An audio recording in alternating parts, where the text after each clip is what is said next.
Oh boy, this just arrived from Varustelika of Finland. Or it could be pronounced Varustelika. I don't know how they pronounce it, but there it is. It's a big old box. Let's get it open, see what's in there. Well, they ship a lot of their knives in this exact box with this exact packaging.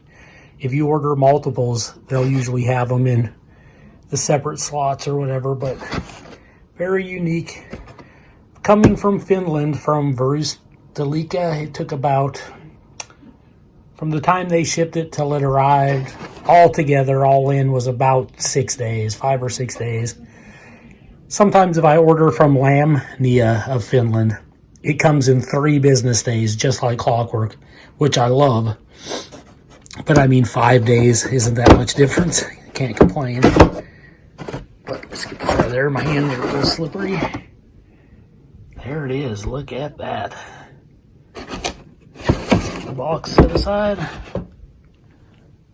I did not order the leather sheath with it. It was like an extra $33 or something, which isn't that much, but the last Terava Skrama I ordered, the larger one, I only got it with this too. And it works out fine for me because I always just throw it in my pack. Because it's a little, in my opinion, it's a little large to be wearing on my side. And this holds it just fine. It's got that thumb ramp to push off on. That's all you got to do, and it releases. And there it is. It's got their Varustelika symbol there. And nothing on this side. It's got a massive edge on it, pretty thick in the spine. It's just under a quarter.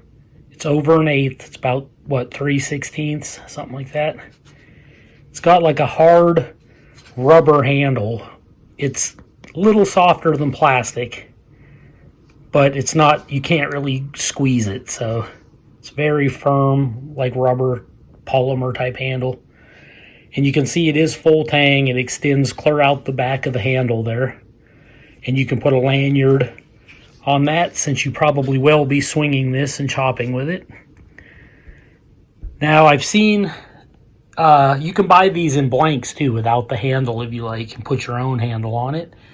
And this is a nice big wide tang in there before it transitions to this. I think it's got some skeletonizing going on in there, but it's pretty solid. It's really good. And the larger model, the Terava Skrama 240, it's more of a stick tang down to this. But it never has caused me any issues. It's just fine. But this one being shorter, it's more short in the handle than it is in the blade. It's just slightly shorter in the blade. But you also have that wider tang now, which you might prefer. It's slightly bulged in the belly there. You can see that. It's obviously bulged this way, but it's also has like a swell in it a little bit this way. So that's good. It's got this, so when you're swinging, your hand slides back, your pinky has something to catch on. And then it has the guard going up here, so if you come forward, you're not as likely to go up onto that blade, which is good because if you can see, there's from here to here, it's sharpened at a different angle. And they do that on purpose. This little spot here is for feather stick making and fine carving. So it's designed a little bit sharper. And then, from here up, you've got the grind, the angle for chopping and batoning wood. It's a little less sharp. Not less sharp, but less steep of an angle. So that's pretty good. It's kind of like a 2-in-1 bushcraft survival knife. It's shorter. It's not big enough to be a machete. It probably falls under the category of a Bowie knife, more mixed with a Scandi, like Liuku knife from Finland. I guess you'd call that a drop point, even though it's it's a serious drop there. This, I can't remember what you use it for. Probably you could just hang it on the wall, or you could hang it this way, but there's probably a reason behind this. I mean, it might help you to lash it to something, who knows. But this knife is so big, you could use it as like a draw knife. And what I mean by that is you could grab it here, maybe like this, put your other hand up here on the blade, because it's so big, and you could pull it towards you and use that to scrape bark off of a log or something you might need to do like that. But you have that extra big work surface there, so that's pretty cool. Fits in my hand very well. Okay, got a sheet of printer paper here. And this is the knife straight out of the box. Let's see how sharp it arrived. We'll do the chopping side first. Oh yeah. Very sharp. Considering that's the chopping side, you can see how sharp that is. Now let's try the feather stick side here. Did I get that in camera? Oh my goodness. Jeez.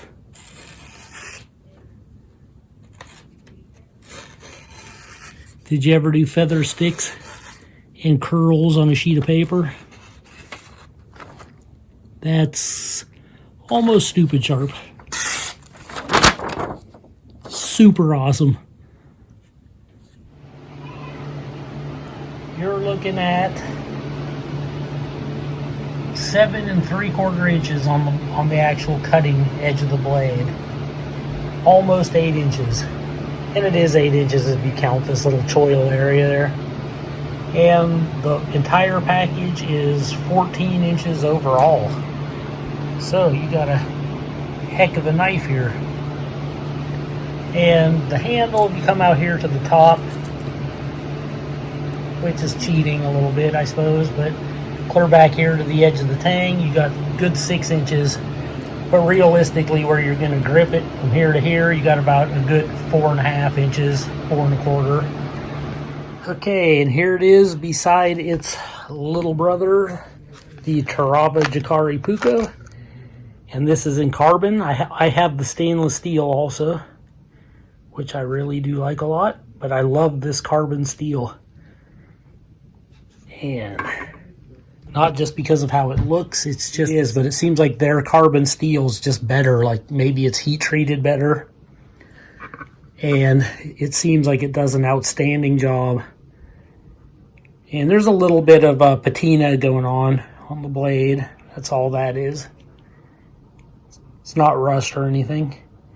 And you can see it's very well oiled. It's also full Tang, has that same like grippy rubbery handle, but it's hard. And then it has the stick Tang, the full stick Tang goes through and comes out the back, and you got a little lanyard loop there. This is actually the steel. That's not plastic or anything. And you could use it as a pommel. You could strike stuff with it if need be. But I opted for the nice leather sheath and the dangler for the Jikari Puko because it's light enough that I will definitely wear that on my side. And I do. You hear it clicks down in place. And then once it's in, you snap it there and it is not going nowhere until you want it to.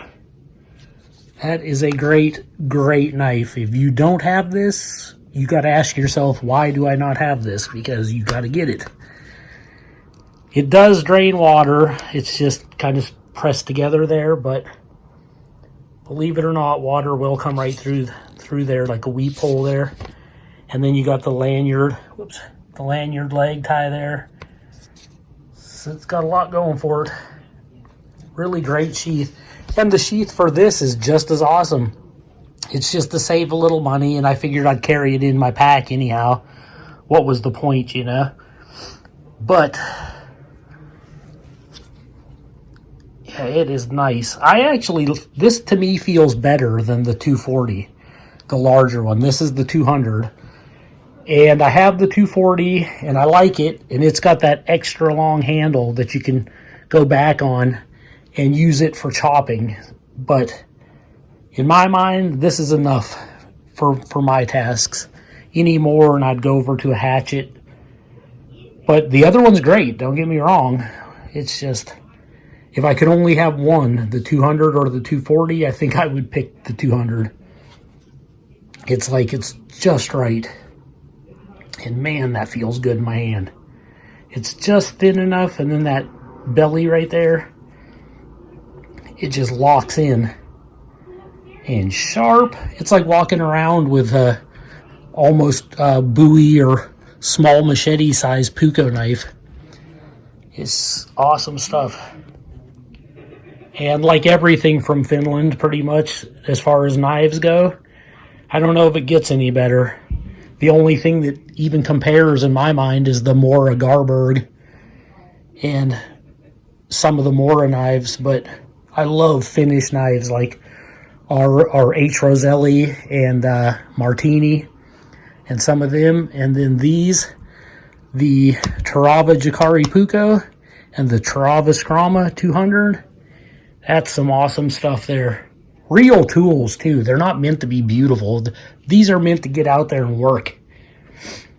And it seems like they used to be priced way affordably, like too cheap in my opinion. But it seems like every year that goes by, they go up a little more and a little more as people are starting to realize how great they are. And now they're starting to compare with like mid-range type priced knives. And it probably won't be long before they'll be high-end and be out of a person's reach. They sell the sheaths separately. I mean, you can buy it as a set, but you can also buy it separately if you like. And they make a lot of money on the sheaths. But, I mean, it's not like some of these companies that sock you $200 or $300 for a sheath. They're usually only about $35 or so for the sheath. Well worth it for what you get. Okay, this little bevel here for the fine carving is a 25-degree angle. Then the rest of it is 34 degrees, which is better for chopping. And that's better right there for fine detail carving and feather sticks. That's really neat. And the 240 has that also. Okay, the carbon steel is 80 CRV2. And that's carbon tool steel. And that's what they use for their blades. And according to their site, it says even though it's not really anything special as far as carbon steel goes, it's just a well-rounded, really good carbon steel. And it does the job. And here's what I think makes their knives. This is all I can figure is what makes them substantially better than most.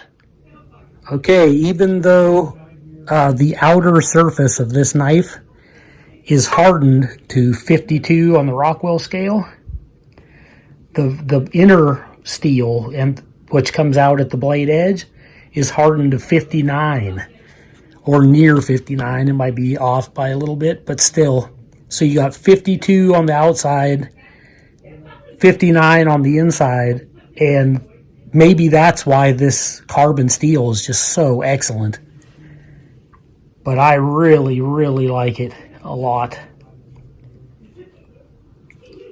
I don't know if I would call it a super steel. I just call it a really quality tool steel that'll get the job done. Okay, here it is beside the Condor Hudson Bay knife. And you can see, get about even.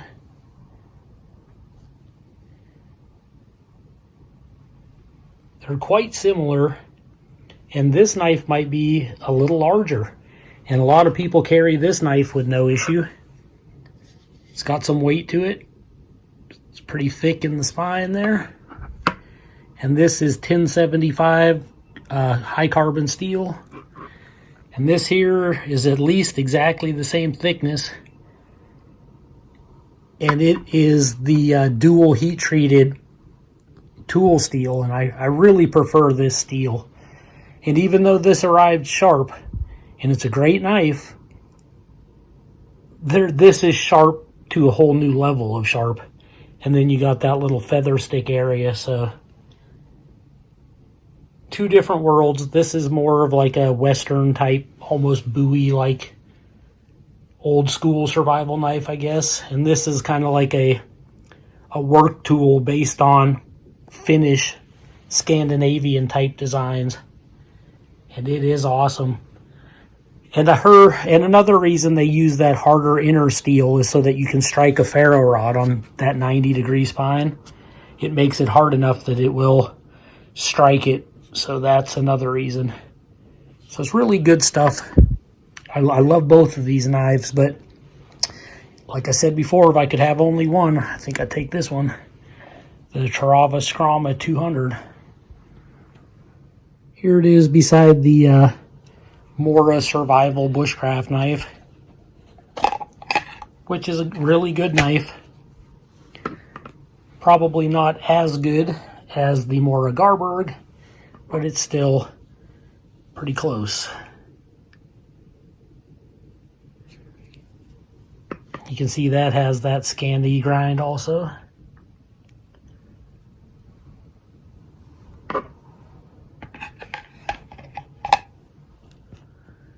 But there's a set for you.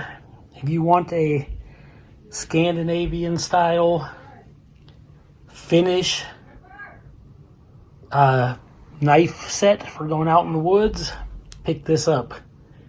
I got the slightly longer blade in this. This is the 140, I believe. It also comes in a 110 if you want the shorter blade. This is a Puko knife, and this is like a base. This is a Skrama, but it's kind of like I think it's pronounced Liuko knife of Finland. So that is something there. I hope you enjoyed this video. This is Joe Doomsday signing out.